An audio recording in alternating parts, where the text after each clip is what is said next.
What's going on, people? Welcome on into the Put in the Book Show, Season 7, Episode number 23.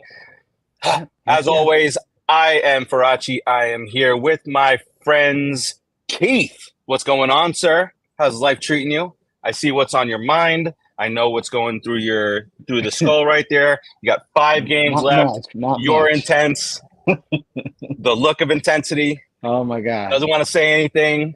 And he's ready to go. Let's go, baby. Okay. All right, well, the dog. There it is. Ruger. The rooster with the paws. All right, Keith, raise the right eyebrow just a little bit more. You got the intensity going. There it is. Rodriguez, sir, what's up, my friend? I'm very happy. I'm not as intense as Mr. Lares over there. I'm extremely happy, man. This playoff competition, playoff time. Let's see what we got. Let's do it. Good. We've been good for a long time already, so we're a good team. I haven't made it there yet, Rodriguez. Playoff competition. It's about the 5 games left. That's all. We're in. We're in right now. You have to play. We're in right now. All right. That's Rodriguez, sir. Behind the wall there. Is there any noise? Yes. Always noise. That's well, I don't know. Jeez. I don't know what's going on. Jeez, he moved your whole wall back there. It's a new wall. This is covering the hole that he left back there, by the way. Yeah. All full of Joe dirt. Well, you see, Joe is obviously, by his comments there, he is thrilled. He is ready to go. Keith is going to stab his ear.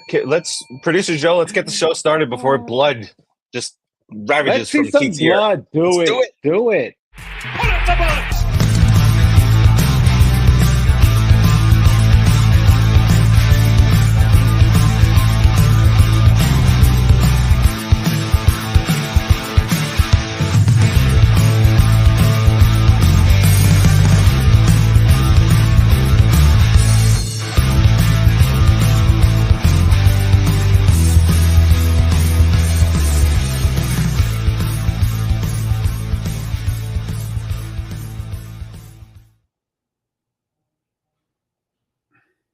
All right, welcome back in to the amazing Mets podcast that we are. Let's get into some discussion. Let's get into some discussion about the New York Metropolitans. Before we do that, really quick, a quick cheers. My big brother would have been 60 years old today. A big cheers up to him. Let's go Mets. All right. So since last we were here and last on your big screens or little screens, we were heading into a series against the Philadelphia Phillies last Thursday. Most of us, I think maybe all of us, Producer Joe, you with the memory, did we all pick 3 out of 4 against the Phillies? I wasn't on that one. Yeah, you were not. We did. All 3 of you did. I was contrarian and said sweep, but I believed 3 out of 4. You know, yeah, so. and that's exactly what happened. Number 1, number 2, the fans showed up, electrified crowds, going ape shit all 4 games. It was electric. George, what's up, sir? And maybe the biggest hit of them all came from Mr. Brandon Nimmo against our former pitcher Zach Wheeler. Ooh, Producer Joe, can we remind everybody what Nimmo did on Sunday Night Baseball against Zach Wheeler? The letter O on the original sign popped off. This ball is also driven deep to right off the bat, and Nimmo at the wall. It's over the wall. Brandon Nimmo delivers the big blow here in the 6th, and the Mets now grab a 2-1 lead and send Citi Field into a frenzy. A frenzy, baby. Now, Zach, real quick before you get into that, I know I sent it to you guys, but yes. And I don't have it here. But now watch the same clip, but ignore Howie's voice. Just listen to the crowd when the ball leaves the bat. and when they're waiting to see if it's a home run, and then when it leaves the park. The letter O on the original sign popped off. This ball is also driven deep to right off the bat, and Nimmo at the wall. It's over the wall. Brandon Nimmo. They go Now, from excitement unbelievable to silence. Yeah, that was great. Gary or Keith? And I watched, so we can all see each other and what's going on even when the video is playing. Rodriguez closed his eyes and just listened to the sound of just the screams, the silence, and then the eruption. It was glorious. That was so, and of course beating the Phillies is great, but beating Wheeler is even better. He wasn't leaving the game, dude. He was not leaving that game. Nope. He wanted to give it to us. Yeah, no, that's absolutely for sure. And that game also, the big part of it is if you lose that game, you're watching the Phillies celebrate the National League East division title on your field. All right, definitely not something that we want. To me, that was a huge thing not to let happen. Keith was big. Keith, we welcomed the Phillies in for 4. We beat them 3 out of 4, and we did it without at least our MVP. What are your thoughts on that? No Lindor for the entire series. What? Yeah, like my, positivity, Keith. Keith, come back. Positivity. We're talking about the Phillies series real quick. Yeah, good guy. We'll save the criticism for when it's needed. But yeah, like my boy over there, George said, it was huge. We came in really needing to come out strong in that series, and we did. That game against Wheeler was huge, not just because it's Wheeler and X-Mat. All that is just, grudges. It's because he's a major pitcher. He is one of the best pitchers in the league. And we were able to not only keep up with him from the opposite end of our pitching staff, but we were able to get that key hit to give us the lead. And then our bullpen comes in and locks down that lead. That was huge against a team like Philadelphia, who can potentially have the best record. I'm not sure baseball, but definitely National League. Close.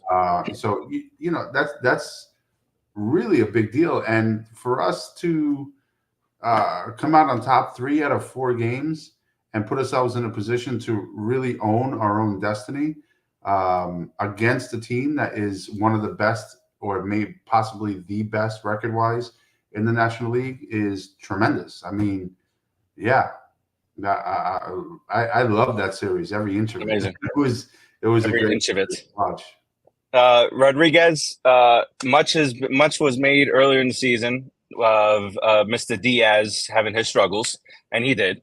But in that series against the Phillies, he had a 4-out save and a 6. Let me clear my throat so that everybody can understand what a 6-out save. Hey, listen, that's old school, man. We went back to the old days, to 86, those days when the stoppers would come in the 8th inning, and they'd stop it, and they would shut it down real quick because these guys could go 2 innings. If Diaz were to become that type of pitcher with his stuff and stay coming to the 8th with 99 and finish off the 9th with 99, it would be ridiculous. The game's over in 7 innings. Because he will honestly save about 70 games. I mean, depending if his arm blows out or whatever. But if his arm blows out on the way to a championship, I'm okay with it. I will be able to forgive myself, But fantastic. It's good to have a closer again. You need him, a guy like that, and a guy who goes. What was it? So what's that? 3 1/3 in 2 games again. In must-win situations, again, the last game of the Philly series wasn't must-win, but so many different things would have come out of that. Dude. We lost the game; they would have celebrated on our field. We go to Atlanta after that, and then Brandon Nimmo, with 1 swing of the bat, said, "Nah, bro, we got this. Not happening. Not happening. Nope. Not up in here." Nope. I love Nimmo for that. I think he's a fantastic Met, man. I can't say enough good things about him. I know you guys agree, right? What do you guys think about Nimmo? I mean, I think he's like a bargain. Maybe he's a bargain, and maybe the best cheerleading, homer player around. Yeah, he's screaming at the fans afterwards. The WWE actually what is it called now? Reposted? What is it called on Twitter now? Repost, whatever. But they did that. Who was the last guy that did that? Wasn't there a guy a few years ago that we went nuts for because he did like a promo after the game, screaming and hollering? I can't remember who it was. I don't know if you're talking about Producer Joe's gonna remember. Was it 2022? You're just supposed to remember everything. Rain Man, hello, McFly. But yeah, Nemo. I'm thinking. Nemo is one of the best hustling players on this team. You know, he has a lot of streaks where he's not good, and he has a lot of streaks where he's excellent. But he's always very consistent, regardless of what's happening at the plate in the field. The guy to me is a definite center fielder, and we're putting him in the corner spots in the outfield, and specifically really left field for the majority of the time, because Bader, let's face it, is really good in center field. But the guy is a legitimate center fielder playing left field. He hustles, never stops hustling. It's a very positive influence, and he's a Met fan. You know, he's not only a Met player, he's a Met fan. So yeah, he's a Met for life. He's refreshing to watch. You know, he's going to be one of those Mets, signed in their teens and just a Met for life. He'll be in the front office. I'm projecting that, but what? He'll be fantastic defensively for the rest of his career if he stays in left field. I mean, basically half the field to cover. He's just coming in. He's got a weak arm anyway, so it helps him that he's closer to home. So all that helps him. He'll be very, very worth the contract that he signed for us. Trust me. And his fundies are if he stays in left. When was the last time that you questioned what Nimmo did in the field? Whether it's swings at dumb pitches, but that's every major league player. In baseball, that's everybody. Yeah, but I'm talking about like baseball smarts and the jumps that he's getting now. He's started in center field. He's a quality It's a cutoff man.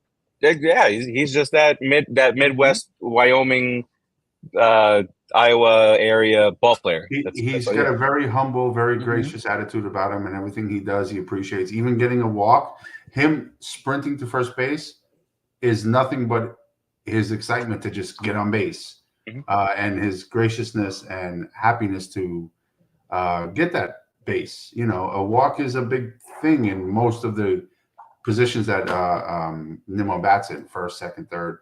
Walk is huge. And that's what I was going to say too.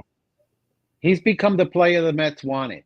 Yes, basically, he lived up to his potential. Basically, he's a big guy, has plenty of power, can run, can field.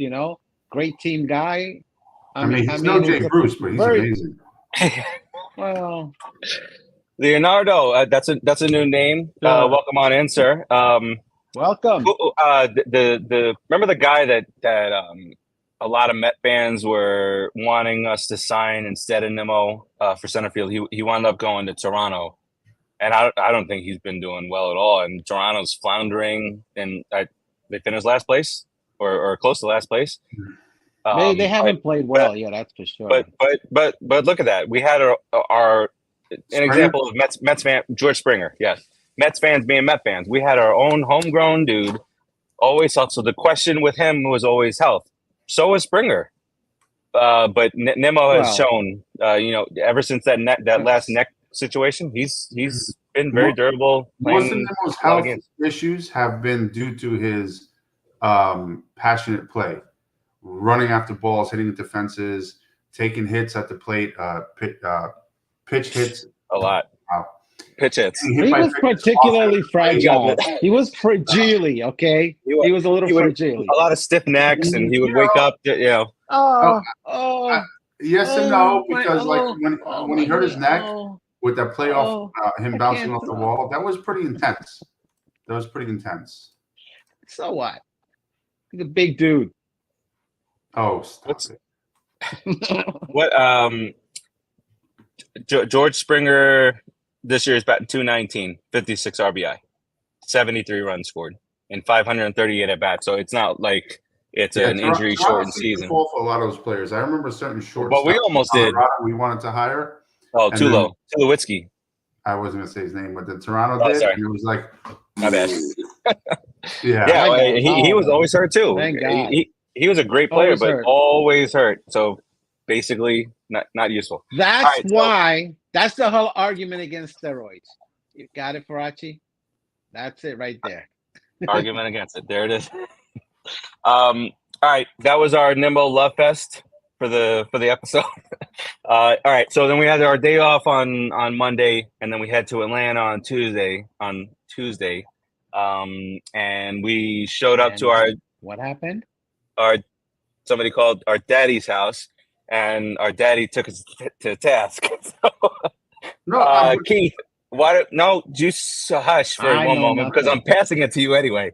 Keith, get us started on that Braves game. Let's just talk about the game itself, and then we'll get into the bullshit shenanigans that followed afterwards. Go ahead, Keith. Talk about that. We went into Atlanta. Our offense came in there like a limp dick looking to get laid. We just had no energy. We looked defeated before we started playing. Severino had a little bit of a bad game, but in truth be told, Severino pitched still with our potential offense. We should have done better, if not won. What was that guy's name? Schwarber. Yeah, he's on my fantasy squad. He gives me 30 points every time. Bam! He was pitching the no-hitter that last time, right? Was that him? In July, I think so. He's good. He's our daddy. All right. He's our young daddy. He's like the young kid that nobody's my daddy. Okay. The Mets came in looking terrible. And even in the first inning, we exited the first inning, letting him pitch only 7 pitches to get out of the first inning. Terrible, terrible, terrible. If you want to get into a playoff game, you need to make the pitching work. You need to make terrible, terrible. Especially against a team like the Braves, whose bullpen is a little bit suspect, that we can actually penetrate and score some runs or get some rally. We Alonso struck out. I'm sorry, we're all talking childish work. Did you guys sorry, I said I was being immature, and you said penetrate. I had to laugh. I'm sorry. Go ahead. Yeah, you're very immature, Farace. Spots. Obviously, we didn't have Lindor. I mean, really, the only player on that team offensively that I can give compliments to was Vientos. Base hit and a home run. Kudos to him. Opposite field base hit. The Mets went into that game really low energy, and it seemed very like we went in there submitting to them already. And in the past, as we all know, and it doesn't matter, 98, 2022, whenever, it really doesn't matter because they're completely different teams. But it just seems consistent that when we go into Atlanta, we have this tendency to just fold, collapse, no matter how good we are, no matter what year it is, no matter what team we're playing with. So that's why I was saying, oh, okay, our daddies are beating us, because that was also just a playoff Pedro Martinez when he was in Boston. With the Yankees. With the Yankees. But it just seems that way, that when we go play Atlanta, we have this tendency to just deflate and fold, and it's really annoying. It needs to stop. Thank you, George. Then you see Rodriguez did one too many, and you knocked yourself out. Rodriguez has been mimicking me the entire time.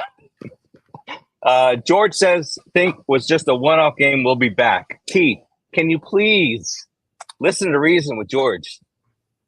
Oh, by the way, George is in the fantasy championship against Ed. We want the Mets fan to win, I think. So let's go, Georgie. What do you mean? I can't believe I lost. Lost last week. Yeah, I hope it's a one-off game, but history against the Braves in Atlanta does not prove that. So let's change history. I cannot ask Rodriguez the question because Rodriguez is gone, because Rodriguez was mimicking me and the baseball gods got him. That's what happened. So,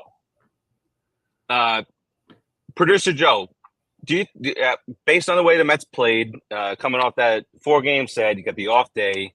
You think that was just a one-off? You think that they can bounce back? That douchebag pitcher, I don't know what he's got with us, but his slider percentage was 33%. he didn't throw a slider in the first 2.5 innings, and then he went apeshit with the slider. So he's toying with us.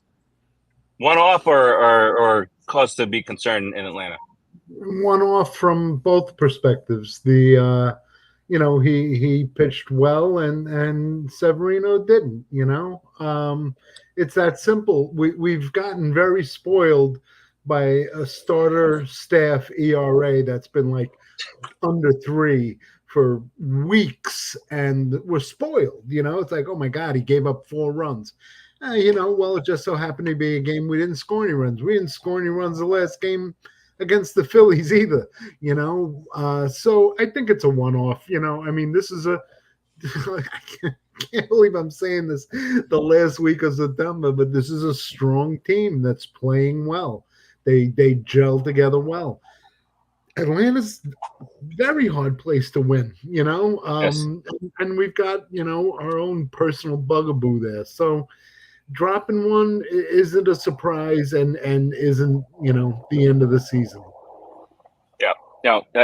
We obviously we've had a couple of days to reflect on this. Really? I don't know. I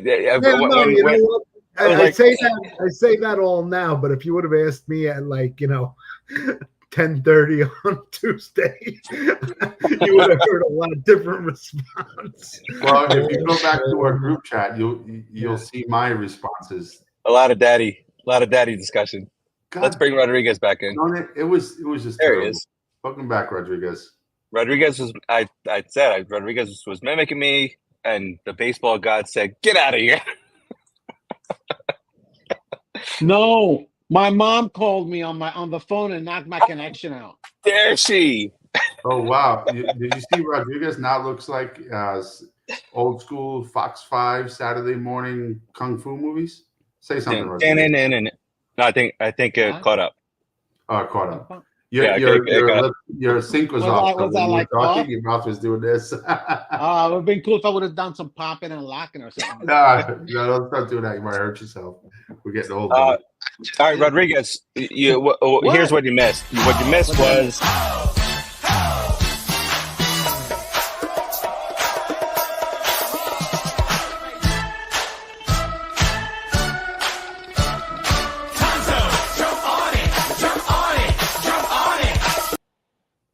No? What was that? I don't know. That was the Gary. That was a dance brief musical interlude. Hey, we are fancy as shit now. We have interludes. Okay. Wow. All right. What you missed was away. Keith was talking about the Braves being our daddies, had a rough past history. George says this was a one-off. We'll be back. Producer Joe believes that it was a one-off and we'll be good. What's your perspective on this? Is it us trying to exercise them demons still? Listen, at the end of the day, I'm glad it happened because it gives Lindor a chance to heal. And I want to take the Braves and any other team on with Lindor. I don't care. I like Acuna. Yeah, great. But we're talking about Lindor. Lindor needs to be a shortstop for us to win the championship. Lindor needs to be a shortstop for us to get to the playoffs. Lindor has to be there at shortstop when we clinch the National League title and we go on to the World Series.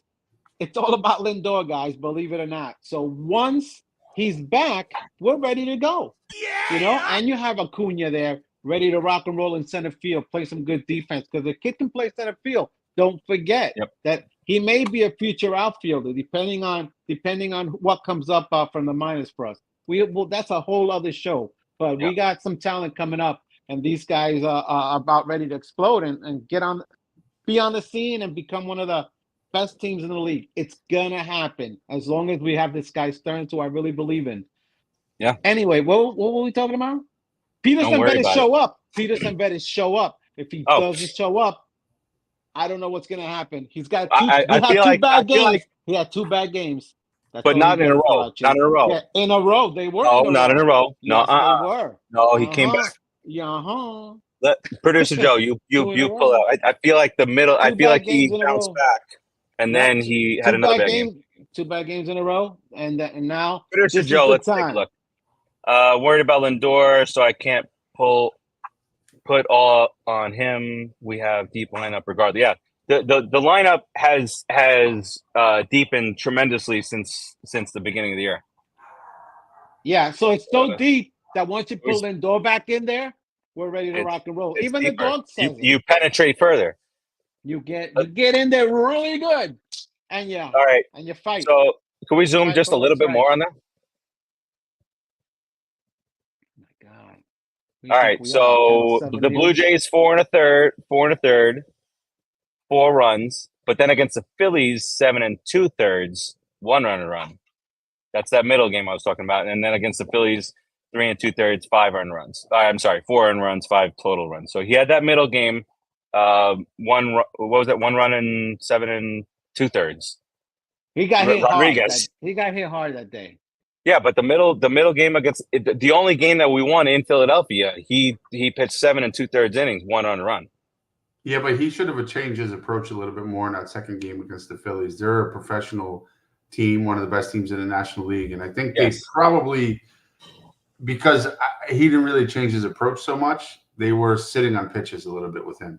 Lesson learned. He'll do better next time. He's a smart kid. No, for sure. But, how many times are we going to wait for these guys to learn a damn lesson already in the major leagues? Yeah, they really got to speed him up. Rookie year, Rodriguez, because he's been around a little bit, but this is his real year where he's really honing in his pitches and learning how to pitch against batters, Listen, and use his you know what they did? They put his first name on that pink slip and put it in his locker. They said, "Here you go." What did it say, David? And left that pink slip in his locker. And he was like, "Oh, snap, they're going to cut me." And then he said, "Oh, well, let me try to study baseball and figure out how to pitch. I'm only a 6'5" lefty who throws 93. I mean, I might have a chance." Or this is the first time in about 2 years that he's got a healthy hip. And that hip thing is bullshit. That was his way of getting out of it. That is baloney. You know who gets all the credit about this? You know who gets all the credit? Who? The pitching coach. I don't know what his name is, but the Mets have a pretty good pitching coach. He's done a good job with this pitching staff. I don't know what his name is. What? But, I forget his name, actually. I'm being serious. This staff is really good. I mean, they really have improved. I can't believe it. Manaya is the pitching coach. Yeah, Manaya. That guy. He's really good. Maybe Jeremy. He's really good. Phenomenal. Not him. Ricky Bonus. Ricky Bonus. That's the guy. There it is. Bullpen guy. The bullpen guy from 1999. I mean, who knows, right? Honestly, who knows? Because a lot of times these pitchers, they take a few years to really come into their own. But I think with Mendy coming into the team, there's a whole different philosophy from pitching to hitting to fielding. Yeah, I think it resounds throughout everything we see, including these last few games. Last few months, I should say. Excuse me. All right, I kind of want to transition into what happened after that first game. Jeremy Hefner, the god of pitching coaches, says Irv Rodriguez. Yeah? Bam! I said that? I don't recall saying that. I don't think you said it, but I think you alluded to it after alluding to the direct opposite for a long time. But I'm very happy with our pitching staff right now. Yeah, and the pitching coach and the pitching, as you stated, just about like staff, 2 minutes ago. And the pitching staff and the relievers and stuff. To get to how baseball is handling, no matter what we feel about, it gives Lindor a few more days, or it's really shitty that we got to play a doubleheader before opening a potential playoff series in San Diego or Milwaukee, or the Dodgers, maybe. You just don't know at this point. There's a lot of moving parts. But the fact that forecasters were talking about this storm for a week, and the fact that Major League Baseball didn't step in and do something about this, they could have moved it to the site of the Little League World Series. They could have moved it to Iowa to play in the Field of Dreams field. Somebody mentioned the Marlins Stadium, but that would have been more of a Mets home game. So not surprised that they didn't do that. But they had the foresight, or do it, or go with a doubleheader yesterday, or the whatever alternatives there were, the Braves kept on shooting down. Baseball could have overrode what they were saying, but Rob Manfred has no balls, so he didn't do that. And so now it's not just about the Mets. It could have been any two teams. The Braves also, and it's not just Met fans that are talking about this. This is like the old owner of the Marlins, and everybody's really talking about this. How do you have a two teams play a doubleheader the Monday before? And producer Joe said that there's a concert out there, so it's a 1:00 start, 40 minutes in between. Hurry up and get the next game in.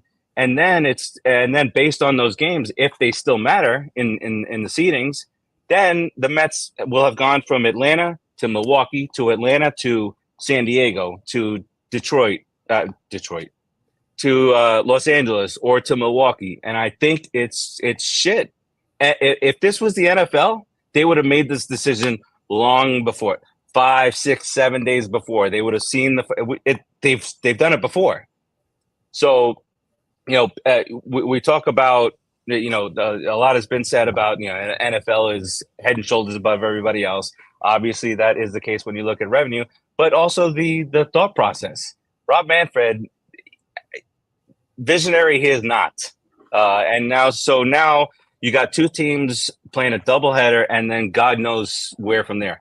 But here's the solution. The Mets went out, the Diamondbacks went out, and fuck the Braves. That's all I got to say. Keith, what you got on this? Yeah, obviously that's the best solution right there, is that we clinch a playoff spot without even getting into this doubleheader situation.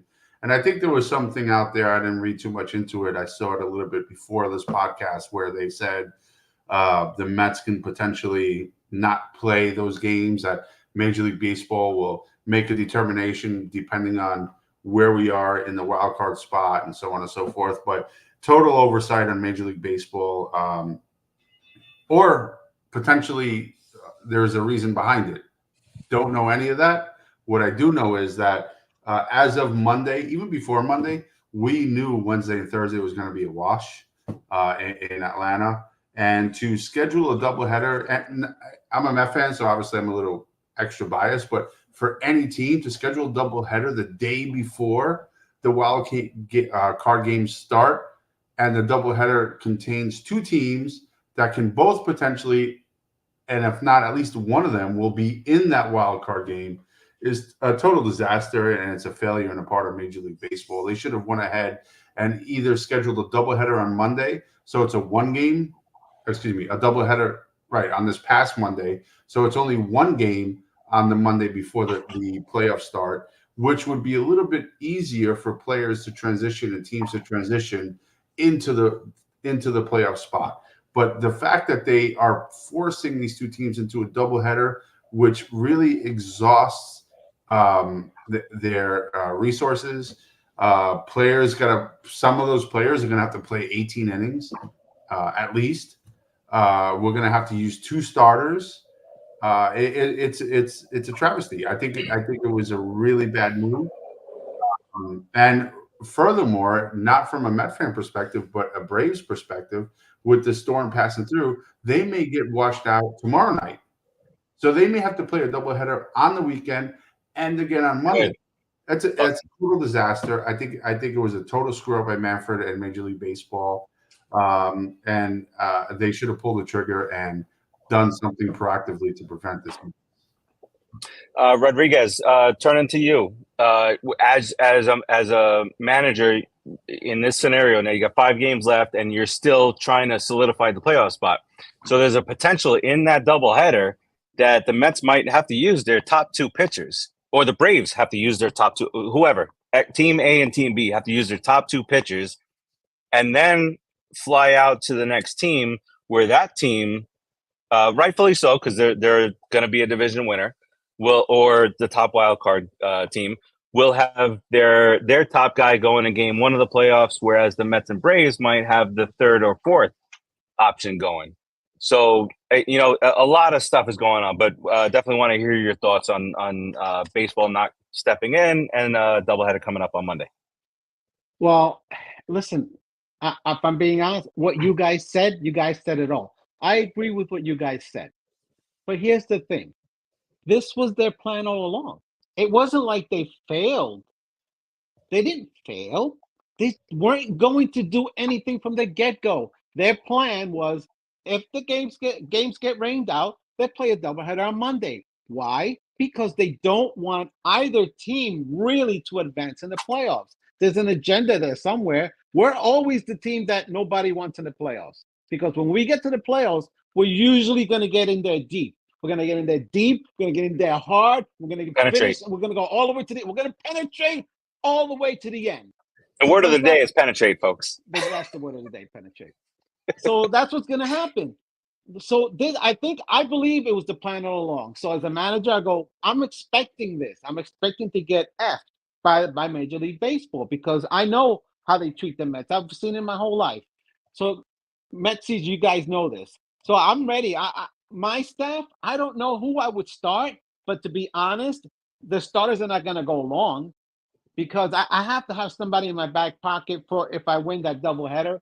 Depending if I'm 2 games out, 3 games out, I don't know. Atlanta could lose, and then I don't have to worry about it. Atlanta could lose until we get to that final game, and then it doesn't matter, at the end of the day. So I would throw, draft Vogel back. If we're ahead, I'll go draft Vogel back. I'll put him on the team. I'll have him pitch 9 innings. Have him pitch. And I'll have him pitch 9 innings. No. Come Rodriguez. Let the other team Rodriguez. Hit him the ball right up the middle. Hit it right up the middle, guys. Right up the freaking middle. That's what. Do you know? Do you hear the crowd chanting, Rodriguez? Do you hear? What? Bartolo. Oh, you could bring Bartolo back and let him pitch both doubleheaders. If they don't matter, he's got a rubber arm. He'll go 18, baby. He can throw between his legs, behind his back. He'll be throwing. The belly. Doesn't matter. But that's what I'm hoping for. So, let him bat too. Let him. He has to hit. Come on. He has to hit. We got to see that helmet fly off. Can I spin it the other way real quick? Because now that we have that, it gives Lindor the chance to rest up and heal up a little more, and that is obviously a huge beneficial factor of this situation. It also allows Mendy to go ahead and manipulate the rotation a little bit to give us an optimum situation through these games with Milwaukee, who, by the way, already clinched. I don't think Milwaukee's going to let go of the gas, but mentally they may be a little bit more reluctant to. Oh, they did clinch. Smile. And if we manipulate the rotation properly and go into Milwaukee and just kind of dare say sweep them, it puts the pressure on the Braves for that doubleheader instead of us. So I mean, we hopefully this situation does turn into a positive for us. But I still agree with everything you said, Rodriguez. But one thing I disagree on. I think it was a failure on MLB's part to reschedule or schedule this thing a little bit better. But it's the fate is still in our hands, fortunately. Yes, for sure. Yeah. George says Milwaukee locked in at number 3. So I'm assuming tiebreakers involved. They're locked in. I read something yesterday that could be locked into the 3 seed as of tomorrow, but it's still this close to right. That's why I don't know the tiebreaker on that. But the fact of the matter is, there is a potential for the Brewers to be locked in, either already locked in or locked in as of tomorrow. And if that happens, there's always that the day after they have nothing to play for. So the day after, they're going to rest their guys and whatnot. But the Mets still have to go out there and do their job. The Phillies clinched, and the day after they rested all their guys, they lost 11-2 because they're just locked in that spot. It's the best thing that could have happened is that they clinched. Hey, Joe, can you put up that last? Best thing that could have happened. Sorry, Rodriguez. Joe, can you put up that last chat from Hervé? Oh, the pitching. Yeah, so basically this is kind of what I was saying, right? So it looks like Mendy took that and he maximized our pitching situation against Milwaukee this weekend to try to take away any kind of advantage or hope from the Braves for Monday. And that's great. I still think that doubleheader on Monday is a travesty, but this rotation going into Milwaukee is really exciting to see, honestly. Huge. All right. Really quick before we take a look at the Brewer series and see who's pitching for them. Major League Baseball, or MLB.com, did a ranking of the top 11 pitchers on contending teams, and one of our guys made it. In at number 9 is Sean Manaea. They do go into some of this postseason stuff. So just for us Metsies to know or to remember, Manaea has some postseason demons to exercise and 3 career playoff appearances starts for the 2019 and 2020 A's. Relief outing for the 2022 Padres. He's allowed 13 earned runs and 13 hits, including 6 home runs in 7 2/3. However, obviously, this year he's made that big adjustment with the arm angle, the arm slot, and things have been a lot different since before he did that. He's going to make sure nobody's his daddy. Yeah, and they're calling the high strikes too. So, right, and the 2-seamer that he's got going up high. The right-handers are like, what's happening here? And I've said this in our chat. He gives me some serious Al-Leiter vibes. He's not a lighter, but the way he's pitching, he's giving me some very heavy left-handed fastball he's throwing. I hope he starts breaking bats like Al-Leiter, but he's going up there with that Al-Leiter approach where he just don't GAF, and he's throwing really strong, hard, and confident. It's really fun to watch. Real quick on Manaea again, since June 14th, 19 starts. Since June 14th, 2.76 ERA, 123 strikeouts in 117 innings. And the Mets are 16-3 in those games, including 8 straight victories in his Why aren't we 18-1? Hello? 18-1. All right, let's talk about the Brewers series. They're all healthy, dude. They're all putting in the starts. He's pitched like an ace. Putting in the starts. Bargain basement now. Now we're going to go sign him after the season. But let's talk about Mets and the Brewers coming up here starting tomorrow night. Obviously, Manaea, who we just spoke about, 12-5, a 3.29 overall season ERA now, 183 strikeouts. A definite win. Against Frankie Montas, former Red, 7-11, 4.85 ERA. 142 strikeouts. Victory there is what Mr. Rodriguez presumes. Let's hit the Saturday. That's an 8-10 start. Why is their stadium called All American Field? Oh, TBDs. There it is. It's got to be the name of some company that paid them. Yowza. All American. Tag that up All there. American family. All right. Well, we know on our end it's Manaea, Peterson, and Quintana. We don't know who's going. I mean, they're not going to show their hand past Friday. We have to win these 3 games, dude. Manaea. Yeah, that's the guy. Phenomena. Hey,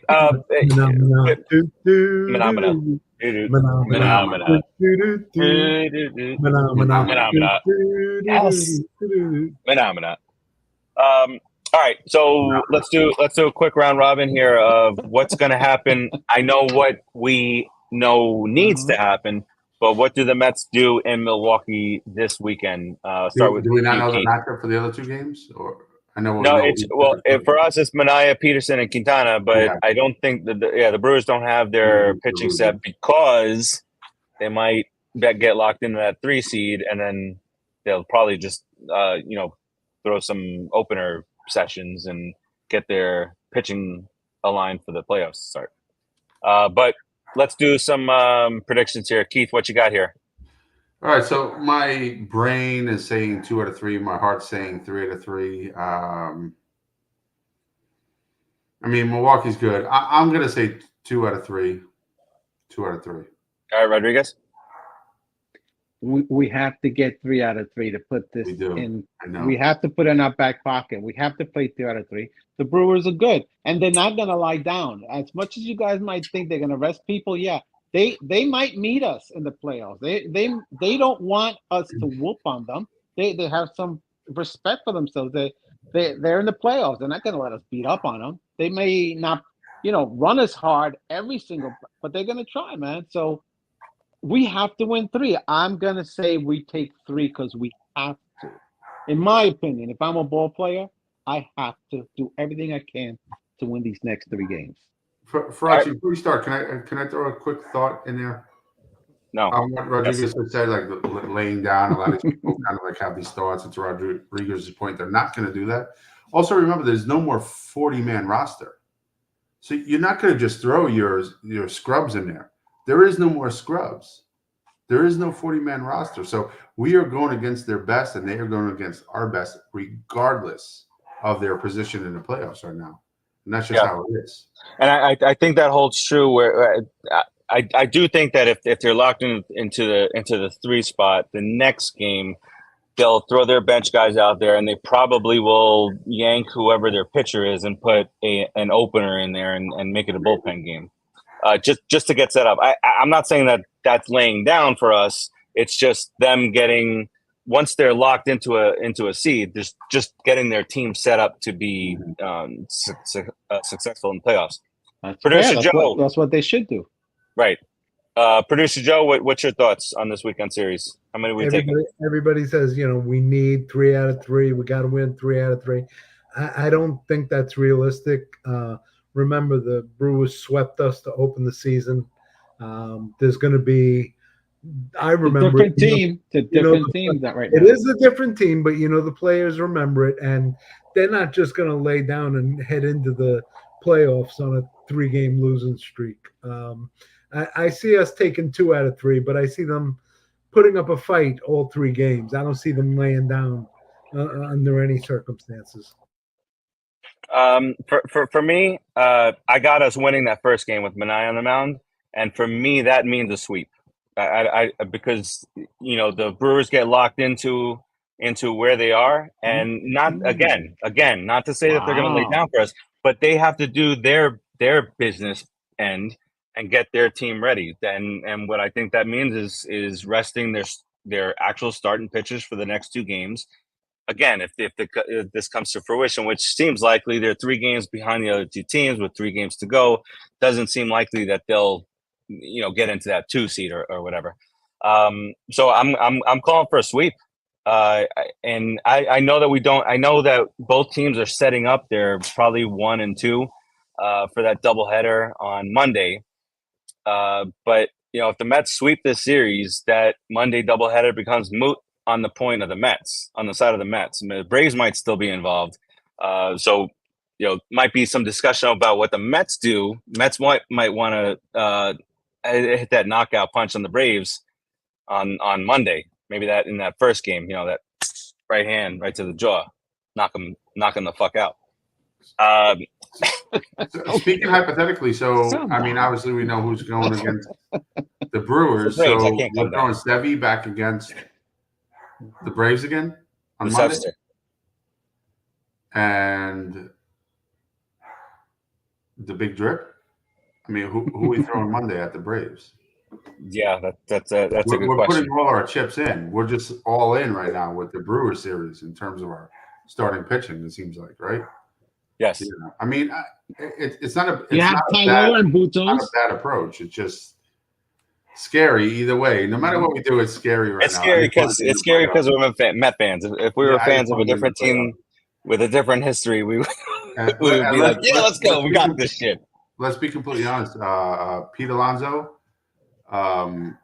people criticize him and everything else. All being said, for a bad year, he's had a great year. But he really needs to step it up. He needs to be a big-time gamer in these next 5 games. I need to see him stop. No, he needs swing to at that slider down and away. Doubles off the wall and home runs. He needs to be a big-time gamer. We need him right now. All right. So to recap all that shit, we got 5 games to go. We're in the driver's seat. We're tied with the Diamondbacks, but we've got the lead because we got the tiebreaker. Got to just focus on the Braves. And in actuality, if all things come down to that final freaking doubleheader, if you beat the Braves those 2 games, it doesn't matter what's going on. You got the tiebreaker of the Diamondbacks, you got the tiebreaker of the Braves. Screw that. No matter who thinks that they're our daddy. All right. Phenomena. All right, let's do round robin on the way out here. Keith, what you got here, sir? Again, I got a lot of hope. I thought we did round robin already. I know. That was for the series. That was for the one series. Okay. Now this is on our way out. We're getting up out of here. I got a lot of hope. I got a lot of fear. And I didn't hear Kwakata before. What I don't have is worry about not making the playoffs. I just worry how we're going to get there. So I just want to say real quick, Kwakata to anybody that don't wear the blue and orange. If you're not wearing the blue and orange, Kwaka mother effing ta. Do I dare say Kwaka motherfucking ta? I do. There you go. Let's go Mets, baby. Very nice. What you got? As a Met fan, but we'll get there. Rodriguez, what you got here on the way out, sir? We're gonna get to the playoffs. Just feel that. You know, this has been a very special year for us. After last year, after what happened in the beginning of the year, and the way we've come back, we've been the best team in baseball for the last few months. We really have. So we can be the best team in baseball for another couple of weeks. We have ourselves a championship. I mean, let's talk reality here. We're gonna be there. So let's just be positive. Let's enjoy this ride because we weren't supposed to be here, guys. We had a horrible beginning to this year. We did not expect to be in this position right now, and we're in it. And we're in it to win it. That's the old saying. Woo! Let's go Mets. Let's take the blue coat. Yes, sir. Whoa. Producer Joe, what you got here? I don't know what happened there, but Producer Joe, what you got here, sir? We got a team that plays hard and wins, and everybody has come around. Our hitting, pitching. It's after starting 0-5, it's so great to be here as a Met fan. So I'm gonna enjoy this. Forget it. Steve's asleep. I'm done. Let's go Mets. Yay. All right. So, on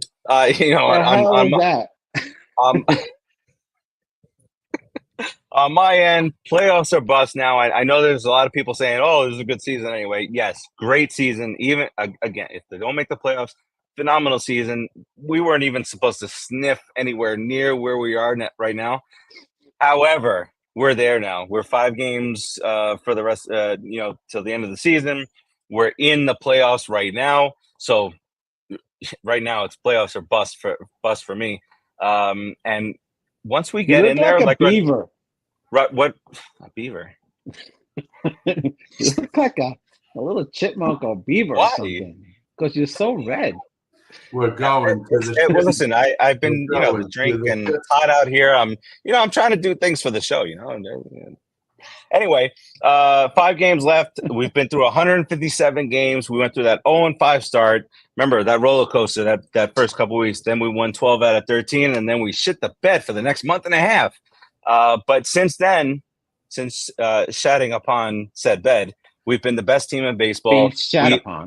All we asked for was for some consistency, and that's what we got. We got consistent starting pitching, consistent bullpen because of that starting pitching, consistent hitting, no matter where guys were hitting the lineup. Nimmo went from batting leadoff to batting second to batting sixth to batting third, and he's contributed in big spots all season long, though his batting average doesn't speak to that. So all that being said, we will keep you up to date on everything that's going on in Metsville over the weekend in the Put in the Books show group on TikTok with all you trolls, with your little Philly trolls, your Braves trolls, and all that other shit going on. Focus on your own teams. Don't come out here. Is this Happy Daughters Day? No, I think you're yesterday? Day late, bro. I don't have any daughters, so I don't got to worry about that. Happy Daughters Day late. Love you guys. If I had a daughter, I'd buy her lunch yesterday too. Producer Joe broke the bank yesterday with Happy Daughters Day. That's why they're happy. Okay. That's it. Yeah, all right. Happy Pink Hat Day today. That's it. All right. That does it for us this week. Mets back at it tomorrow in Milwaukee. We will talk to you guys next week. Put it in the books, people. Sweet. Put it in the books.